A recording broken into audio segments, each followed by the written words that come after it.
قال كاتني يملا مصوبي تعوم نمتخا أرس رسوني نعبيت كامتيو يواتي بوني نعبيت كامتيو يواتي بوني قال كابرانو قويتان نقري يمرحن الله نعيا بيواتي حقي خوشتي تتخيل الله ملو زماني يمرحن الله ملو زماني يمرحن الله نتي ما يوات وقاي كفلكون نخبر قالكا دينار يهاكون زمن በስመ አብ ወወልድ ወመንፈስ ቅዱስ አሐዱ አምላክ አሜን። በክርስቶስ ክርስቲያን ብወልድ ውልዳን ውህበት መንፈስ ቅዱስ መንፈሳውያን ተሰምኹም ደቂ ዓዶም ቅዱሳን አፍቀርቲ አደና ቅድስት ድንግል ማርያም ከመይ ኣለኹም ከመይ ትኾኑ? አሜን። እግዚአብሔር አምላኽና ኃጢአትና በደልና ከይተጸባጸበ ናብ ሰዓትን ናብ ጊዜን ዘብጽሐና ክብሪ ምስጋና ንእግዚአብሔር አምላኽና ይኹኖ።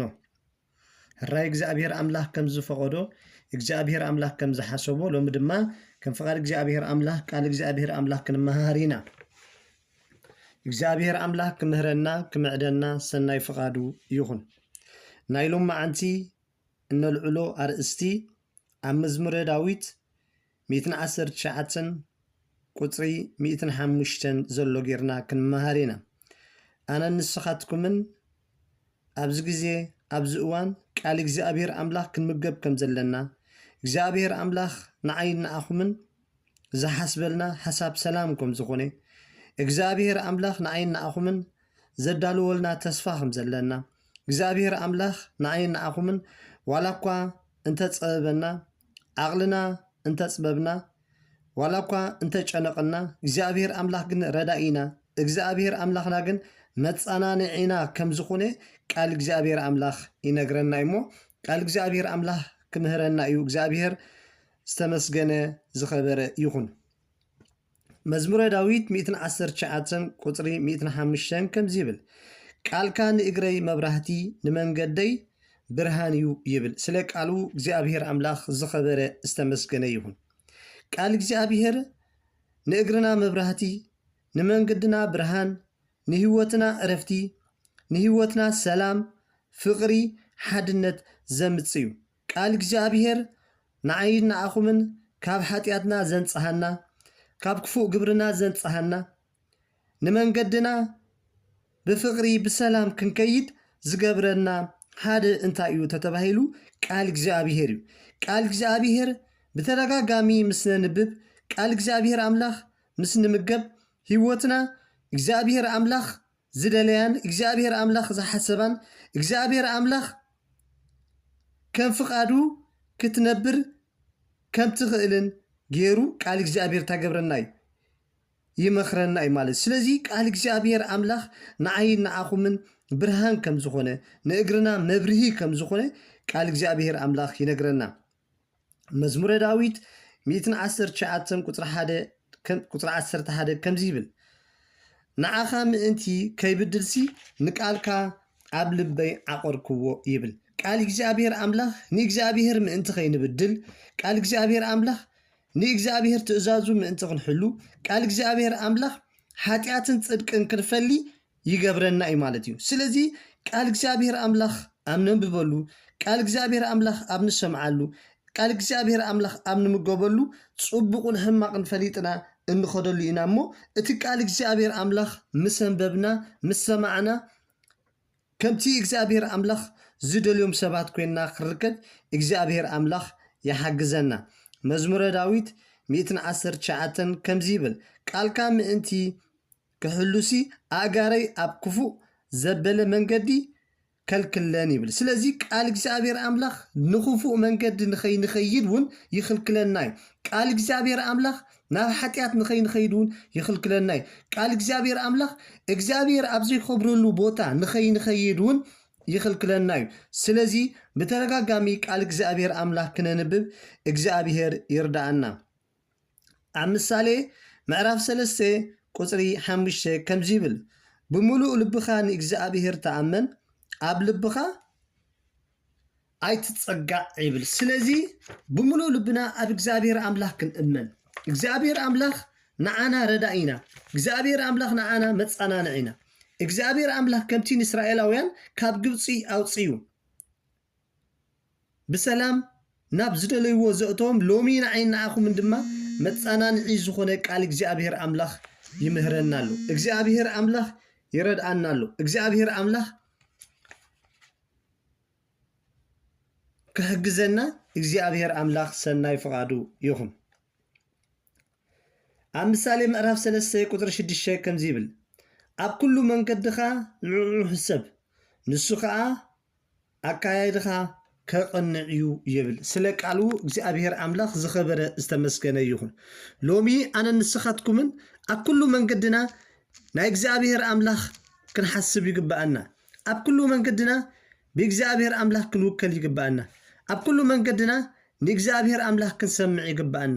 ኣብ ኩሉ መንገድና እግዚአብሔር አምላክ ምሳና ከም ዘሎ ንሕና ተስፋ ከም ዘለና ንሕና ራእይ ከም ዘለና እግዚአብሔር አምላክ ድማ ገፋዒ አምላክ ከም ዘይኮነ ክርዳእ እግዚአብሔር አምላክ ይደግፈና። ኣብ ኢሳያስ ምዕራፍ 41 ቁጥሪ 10 ከምዚ ይብል መሳኻ እየ እሞ ኣይትፍራሕ ኣነ አምላክ እየ እሞ ኣይትሸበር ከበርታዓካ ክረድኣካ ብያማነይቲ ኢደይ ጽድቀይ እውን ክድግፈካ ይብል።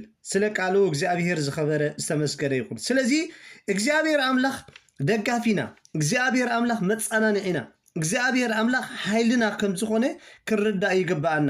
ዋላ እኳ ሽግር መከራ እንተመፀና ዋላ እኳ ናይ ዓለም ፈተና እንተመፀና እግዚአብሔር አምላክና ብየማነይቲ ኢዱ ገይሩ መዕቆቢና ከም ዝኸውን ብየማነይቲ ኢዱ ገይሩ ከም ዝድግፈና ንሕና ምእንቲ ከይንሽበር ንሱ ጸግዕና ከም ዝኾነ ምእንቲ ንሕና ተስፋ ቆሪፅና ናብ ዓለም ምእንቲ ከይንምለስ እግዚአብሔር አምላክ ብቃሉ ገይሩ ኣጀኹም ኣነ መጸናንዒኹም እየ ኣጀኹም ኣነ ሓይልኹም እየ ኣጀኹም ንስኻትኩም ደቀይኹም ተስፋውን ኣለኩም ሞ ተስፋ ይትቁረፁ ይብለና ኣሎ። ስለ ቃሉ እግዚአብሔር አምላክ ዝኸበረ ዝተመስገነ ይኹን። ሎሚ ኣነ ንስኻትኩምን ተስፋ ቆሪፅና ንድሕሪት ክንመለስ ኣይግባአና። ተስፋ ሲኢና ንድሕሪት ክንብል ኣይግባአና። እግዚአብሔር አምላክ ንዓና የፍቅረና እግዚአብሔር አምላክ ንዓና ይድግፈናን ሓይልናን ከም ዝኾነ ክርዳአና ይግብኦ። ኣብ ዮሃንስ ምዕራፍ 14 ቁጥሪ 27 ከምዚ ይብል ሰላመይ ይሓድገልኩም ኣለኹ ሰላመይ እውን እህበኩም ኣለኹ እታ ኣነ ዝህበኩም ዘለኹ ሰላም ከምቲ ዓለም እትህበኩም ኣይኮነን ልብኹም ኣይሸበር ኣይሰንብድ እውን ይብለና። ስለ ቃሉ እግዚአብሔር አምላክ ዝኸበረ ዝተመስገነ ይኹን። ስለዚ ናይ እግዚአብሔር ሰላም ከም ናይ ዓለም ሰላም ኣይኮነን። ናይ እግዚአብሔር ዕረፍቲ ከም ናይ ዓለም ዕረፍቲ ይኮነን። ናይ እግዚአብሔር ፍቕሪ ከም ናይ ዓለም ፍቕሪ ይኮነን። ናይ እግዚአብሔር ህድኣት ከም ናይ ዓለም ህድኣት ኣይኮነን። ልብና ክሽበርን ብናይ ዓለም ሓሳባት ክህወፅና ይግቦን ኣብ እግዚአብሔር ክንኣምን ኣብ እግዚአብሔር ክንሃድእ ኣብ እግዚአብሔር ክንእመን ይግባአና። ሰላመይ ኣሓድገልኩም ኣለኹ እብለና ኣሎ እሞ ሎሚ እቲ እግዚአብሔር አምላክ ሰላም ዝሃበና እቲ እግዚአብሔር አምላክ ብደሙ ገይሩ ዝተበጀወና ኣብ መስቀል ስለና ዝሞተ ስለና ዝተኸትከተ እግዚአብሔር አምላክ ሎሚ ኣነ ሰላመይ ይሓድገልኩም ኣለኹ እብለና ኣሎ እሞ ሰላም ናይ እግዚአብሔር አምላክ ኣብ ልብና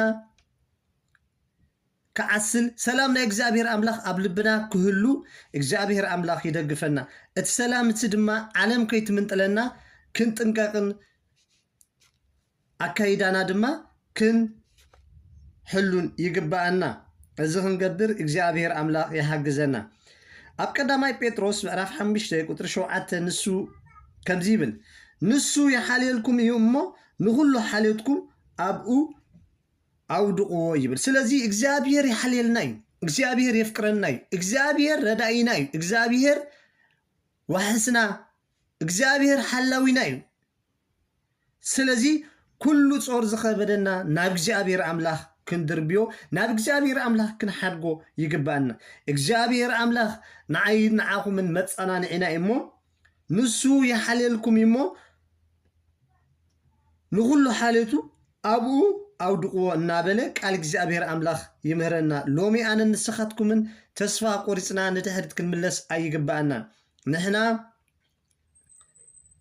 ኩሉ ዝኽእል እግዚአብሔር አለና ሞ ናብኡ እናጠመጥና ክንጓዓዝ እግዚአብሔር አምላኽ ይሓግዘና መዝሙረ ዳዊት ምዕራፍ 55 ቁጥር 22 ከምዚ ይብል ጸጋኻ ናብ እግዚአብሔር ደርብዮ ንሱ ድማ ክድግፈካ እዩ ጸገምካ ይብል ጸገምካ ናብ እግዚአብሔር ደርብዮ ሞ ንሱ ክታገብረካ እዩ ክድግፈካ እዩ ዘለና ጸገም ዘለና ሽግር ዘለና ልዕሊ ዓቕምና ዝኾነ ጾር ናብ እግዚአብሔር ክንድርብዮ ይግባአና እግዚአብሔር ድማ ክረድአናን እግዚአብሔር ድማ ከጻናንዐናን እዩሞ ኩሉ ግዜ ናብ እግዚአብሔር አምላኽ እናተጸጋዕና ህይወትና ምስ እግዚአብሔር አምላኽ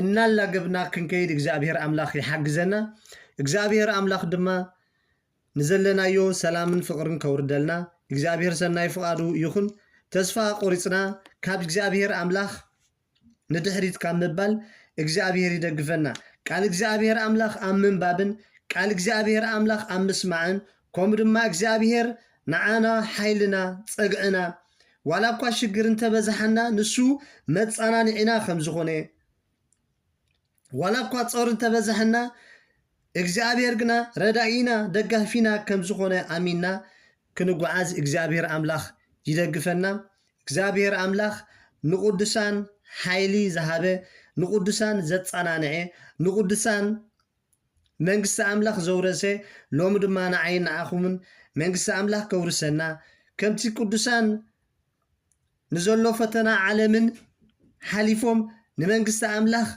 ዝበቕዑ አነ ንስኻትኩም ድማ በዛ ሓላፊት ዓለም ተታሊልና ከይንወድቕ እግዚአብሔር ክድግፈና ቅዱሳን ክረድኡና ድንግል ማርያም ክተማልደልና ሰናይ ፍቃዱ ይኹን እግዚአብሔር ድማ ኣብቲ መንግስቱ አቱም ብሩኻት ናይ ቦይ ንዑ ዓለም ከይተፈጥረ ዝተዳለወት ቤት ኣብዝላ ክብለና እግዚአብሔር ሰናይ ፍቃዱ ይኹን ኣብ ምድርን ኮለና ንእግዚአብሔር አምላኽ አገልገልትን ንእግዚአብሔር አምላኽ አመስገንትን ንእግዚአብሔር አምላኽ